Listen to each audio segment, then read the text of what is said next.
Elle s'appelait Gwenaëlle. À 38 ans, mère de famille, elle devait se marier début juin. En prévision, elle avait décidé de se faire retirer 2 kystes disgracieux sur la gorge. Elle en est morte. Aujourd'hui, son père veut comprendre. Pour nous, comme pour les patients à venir, on ne peut pas laisser les choses sans connaître réellement ce qui s'y passe. Et ce besoin de vérité, il est autant pour nous que pour la communauté, de toute façon.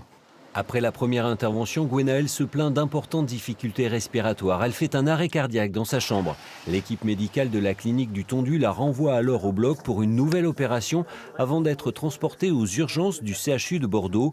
Plongée dans le coma, elle y décède ensuite. L'hôpital signale alors le cas aux autorités. Il y a une source à l'intérieur. Le procureur de la République, au vu de ce signalement, a demandé qu'il y ait une autopsie. Autopsie qui a eu lieu 3 jours après. Mais ce qui a fait que le signalement a été fait, les vraies causes, on ne les connaît pas. Le résultat de l'autopsie, on ne le connaît pas.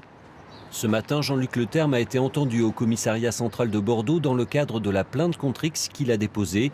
Lui, sa famille, ses petits-enfants veulent obtenir des réponses. Ça peut être tout simplement aussi un accident. Les accidents arrivent, bien sûr.